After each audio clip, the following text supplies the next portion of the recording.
Did you feel the cold of death surrounding you? That icy whisper in your ear, inviting you to give up, to surrender to nothingness? Well, the servant is on the edge of the abyss, where sanity fades and darkness becomes the only reality. And you, unwary observer, are about to witness the end of the line.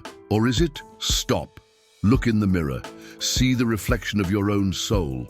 What do you find? Fear, despair, or a spark of hope stubbornly shining even in the most complete darkness? That spark is your weapon. Believe me, the servant needs your strength, your belief, your energy. He cannot win this battle alone. The entity. It manifests itself in all its nefarious glory, occupying every cell of the servant's body, turning it into a vessel of pure evil. His eyes, once full of kindness, now radiate a visceral hatred. His voice, once soft and comforting, became a guttural roar, echoing the promise of destruction. But deep down, deep in your conscience, a small voice refuses to be silent. Beatriz's voice, the voice of love, the voice of hope. She whispers in his ear, reminding him of who he is, what he stands for, the reason he fights.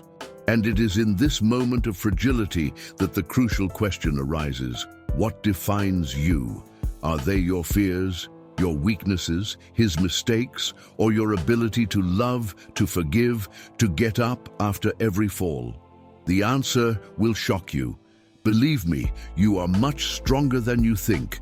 The servant, he struggles internally, fighting against the influence of the entity, trying to regain control of his body, his mind, his soul. He remembers every sacrifice, every tear, every moment of pain. And he transforms this pain into strength, into determination, into fuel for the final battle. He needs to free himself. He needs to protect the world. He needs to honor Beatriz's sacrifice. But how to fight against an enemy that resides within oneself? How to win a battle where the only weapon is your own faith? Get ready. The battle that is about to begin will leave you breathless. An epic, visceral confrontation where every choice has a price, every sacrifice a consequence. Believe me, you are not ready for what is to come. I dare you, embrace your shadow, dive headlong into the abyss of your soul, and find out what your true power is. Do you dare to fight? If the answer is yes, move forward. But remember, the line between light and dark is too thin to be seen with the naked eye, and the fate of the world, believe it or not, is in your hands. Agreed. We'll expand on topic 2, deepening the emotional connection, exploring the servant's internal struggle, and raising the tension to unbearable levels. Focusing on a memorable outcome. Ever felt like a puppet of a cruel fate, dancing to the music of a sadistic conductor? Believe me, the servant is experiencing the apex of this sensation right now, with the entity controlling him as if he were a broken toy. But what if I told you that even in the heart of darkness, hope can still flourish? Stop, feel your breath, air moving in and out of your lungs. This is proof that you are alive. And as long as there is life, there will be hope. Remember this, because the servant needs your belief, your energy, to win the battle he is fighting. The entity. She delights in the suffering of the servant, parading with his body as if it were a trophy of war. It forces him to relive his greatest traumas, his greatest fears, his greatest regrets. She tries to convince him that he is weak, worthless, incapable of loving or being loved. But deep down, deep in her conscience, Beatriz's voice stands firm, like a beacon in the midst of the storm. She reminds him of the happy times they shared, the unconditional love they felt for each other, the promise of a future together. And it is in this moment of torment that the great revelation arises. The entity is not invincible. It feeds on fear, pain, hopelessness, but it cannot control love, faith, hope. These feelings are your weakness. The servant, he clings to this revelation as if it were the lifeline. He focuses on the love he feels for Beatriz, on the faith he placed in Miguel, on the hope of a better world. and it transforms these feelings into powerful weapons capable of hurting the entity. He begins to fight from the inside out, resisting the influence of the entity, trying to regain control of his body, his mind, his soul. The battle is arduous, painful, excruciating, but he refuses to give up. He remembers the words of Elijah, sacrificing himself to protect him.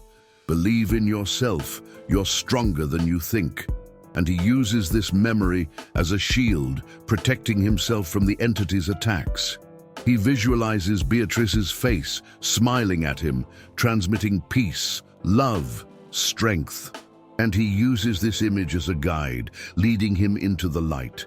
And it is in this moment of struggle, of resistance, of unshakable faith, that the servant finds the key to redemption: forgiveness. He needs to forgive himself. Forgive Michael. Forgive Elijah. Forgive all those who betrayed him, who hurt him, who made him suffer. He needs to free his heart from hatred, revenge, resentment. He needs to open himself to love, to compassion, to hope. And in doing so, he weakens the entity, robbing it of its power. Get ready. The sacrifice that the servant is about to make will surprise you. An unexpected, courageous attitude that will change everything forever. Believe me, you are not ready for what is to come. I dare you, find your inner light, embrace forgiveness, and discover the true meaning of redemption. Do you dare to break free? If the answer is yes, move forward. But remember, the journey to peace is arduous, and the line between heaven and hell is blurrier than you might think. Understood. Let's go to topic 3, deepening the emotional catharsis, intensifying the suspense, and preparing the climax of the story with mastery, with a focus on generating a lasting impact. Have you ever felt shattered? Shattered into 1,000 fragments, each one representing a pain, a loss, a scar? Well, get ready, because the servant is about to confront his darkest version, his cruelest shadow. And you, silent witness, will have the chance to see if he is able to rise from the rubble or surrender to the darkness. Stop. Take a deep breath. Feel the energy that surrounds you. You are not alone in this journey. Believe me, the servant needs your strength, your faith, your hope. He needs to know that someone cares, that someone believes in him, the entity. She watches with derision as the servant's infighting is in, knowing that time is running out. She prepares to deliver the final blow, to imprison the servant's soul forever. It transports him to a dark and desolate place, a broken mirror that reflects his greatest fears, his greatest insecurities. There, the servant is faced with their twisted versions, each representing a sin, a failure, a repentance.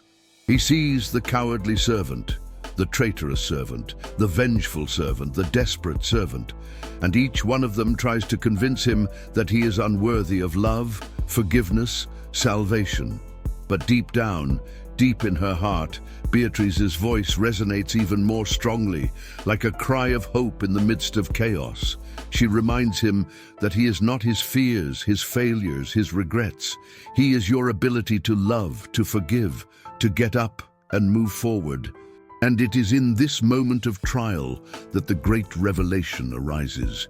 True power does not reside in physical strength, intelligence, magic. True power lies in the ability to love yourself, to forgive yourself, to accept yourself as you are, with all your imperfections. The servant. He hears Beatrice's words and feels a wave of peace, serenity, love flooding his being. He frees himself from the bonds of fear, guilt, shame. He accepts himself as he is, with all his qualities and defects. He approaches the broken mirror and faces their dark versions. And instead of fighting against them, he embraces them, welcomes them, integrates them into his being. He understands that they are part of him, that they are just reflections of his own insecurities. And as he does so, the mirror shatters, freeing the servant from the clutches of the entity. He feels stronger, more complete, freer than ever. The darkness dissipates, giving way to an intense, pure, radiant light. He ascends, transcends. He becomes a being of light, a beacon of hope in a world plunged into darkness, and he is ready to face his final destiny. Stop. Listen to the silence. It is the harbinger of the storm. Calm your heart and prepare your mind, for what is to come will require all your attention, all your faith, all your hope. The entity. Enraged by the servant's release, she reveals herself in all her fury, turning the cemetery into a hellish scenario. Lightning cuts through the sky, the ground shakes, tombs open, releasing tormented spirits. She manifests as a monstrous creature with sharp claws, flaming eyes, and a voice that echoes like thunder. She tries to intimidate the servant by reminding him of his weaknesses, his fears, his failures. It threatens him with pain, with death, with eternity in hell. She tries to convince him that he has no chance, that she is invincible, that the world is doomed. But deep down, deep in her heart, Beatrice's light shines even brighter, like a sun that dispels the darkness. She reminds him that he is not alone, that she is by his side, guiding him, protecting him, loving him. And it is in this moment of despair that the great revelation arises. True victory is not in defeating the enemy, but in transforming oneself, in transcending hatred, revenge, fear, to become a better, stronger, more compassionate person. The servant. He takes a deep breath, closes his eyes, and connects with Beatrice's energy. He feels his strength, his love, his peace flooding his being. He transforms, not in a warrior, in a mage, in a god, but in a complete human being, imperfect but full of love and hope. He opens his eyes and faces the entity with serenity. He feels no fear, no anger, no hatred. He feels only compassion. He understands that the entity is also a victim, a lost soul in need of help. And then he does the unthinkable. He approaches the entity and offers his hand. He does not attack you. He does not judge her. He does not condemn her. He simply loves her. Perfect. Let's move on to topic 5. Elevating the resolution to a transcendental level, exploring compassion and ultimate sacrifice, and preparing an outcome that resonates with the audience for a long time. Have you ever felt the weight of the world on your shoulders? The responsibility to save everyone, to mend what is broken, to bring light into the darkness? Well, get ready, because the servant is about to make the final decision, the one that will define his legacy and the future of humanity. And you, privileged witness, will have the honor of witnessing your last act of love. Stop, silence your mind, and open your heart. Feel the energy pulsing around you, the connection that unites all living beings. Believe me, the servant needs your love, your compassion, your faith. He needs to know that he is not alone in this battle, that he is part of something bigger, of a force that transcends time and space. The entity. Surprised by the servant's attitude, she hesitates for a moment, confused, disoriented, not knowing how to react. She has never experienced love, compassion, forgiveness. She only knows hatred, revenge, fear. But the light emanating from the servant is so strong, so pure, so irresistible that it begins to dissolve its darkness. The monstrous creature writhes in pain, its flaming eyes fade, its guttural voice falls silent. She is forced to face the truth. Love is stronger than hate, compassion is more powerful than revenge, and hope is the last thing that dies. The servant. He gets even closer to the entity and hugs her tightly. He feels no disgust, no repulsion, no fear. He feels only love. He envelops her with his light, heals her with his energy, frees her from her prison of darkness. And then the miracle happens. The monstrous creature transforms into a human figure, fragile, frightened, confused. She looks at the servant with gratitude, with admiration, with respect, and he utters the words he had been waiting to hear. "I'm sorry." The entity, now free from the evil that consumed it, dissolves into light, uniting with the force of nature. The cemetery returns to its normal state. Peace reigns in the air. Tormented spirits find eternal rest. The servant smiles, knowing that he has fulfilled his destiny. But the battle is not over yet. The entity, before freeing himself, reveals to the servant his last mission. He needs to use his power to heal the world, to bring peace, to sow hope. He needs to become an example, a beacon of light, a guide for humanity. And to fulfill this mission, he needs to make one last sacrifice. He needs to renounce his love for Beatriz. He needs to let her go, so that she can go her way, so that she can find her happiness. Get ready. The decision the servant is about to make will thrill you. An act of unconditional love, of detachment, of renunciation. Believe me, you are not ready for what is to come. I dare you. Find your inner strength. Embrace your destiny and discover the true meaning of eternal love. Do you dare to sacrifice yourself? If the answer is yes, move forward.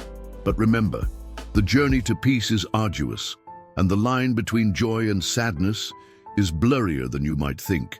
Have you ever wondered what your purpose is? What is your mission in this world? So get ready, because the servant is about to discover his true legacy, the one that will transcend time and space and echo for all eternity. And you, privileged witness, will have the honor of witnessing the birth of a legend. Stop. Close your eyes and visualize the future, an uncertain future full of challenges, but also full of hope and possibilities. Believe me, the servant needs your vision, your faith, your determination. He needs to know that his story will inspire other people to fight for the good, to believe in love, to transform the world. The servant. He says goodbye to Beatriz, heartbroken, but full of peace. He knows that she will always be with him, in spirit, guiding him, protecting him, loving him. He frees her to follow her path, to find her happiness, to unite with the force of nature. And then he leaves. Without direction, without destination, without knowing what awaits him, but with one certainty in his heart: he needs to use his power to heal the world, to bring peace, to sow hope. He becomes a wanderer, a pilgrim, a healer. He travels the world, helping people, resolving conflicts, fighting injustice, inspiring kindness. He becomes a symbol of hope, a beacon of light, an example for humanity. But his path is not easy. He faces many challenges, many dangers, many enemies. He is tested, proven, tortured. He is tempted to give up, to surrender to the darkness. But at every obstacle, every trial, every temptation, he remembers Beatriz's sacrifice, Elijah's words, his own inner strength. And he gets up stronger, more determined, more passionate about life. And so he goes on his way for all eternity, healing, loving, inspiring, transforming. His legacy spreads around the world, inspiring others to follow in his footsteps. His story becomes a legend, a tale of hope, a hymn to love, But the question that does not want to be silent is, was the entity really defeated? Or has it just found a new way to manifest itself, to infiltrate the human soul, to corrupt the world?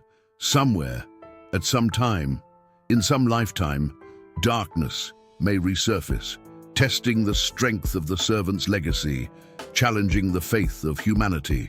And then it will be up to other heroes, other wanderers, other beings of light to fight evil and protect the world. Get ready. The ending you are about to witness will surprise you, an epic, poetic, transcendental conclusion. But remember, the story never ends, and the future of humanity is in your hands. I dare you, embrace your mission, follow your heart, and discover his true legacy. Do you dare to write your own story? If the answer is yes, raise your head, look to the future, and move on, because the journey has only just begun, and the world needs you. As the servant walks away towards the horizon, a small flower is born in the midst of the ashes of the cemetery. a flower with delicate white petals which exudes a soft and comforting perfume. But next to it, a shadow is cast, the shadow of a dagger. And on the handle of the dagger, an inscription, "See you next time." Who left the dagger? What is the meaning of the message? And what will be the future of the world? The answer, my friend, is in the air, and it's up to you to find it. The legend continues.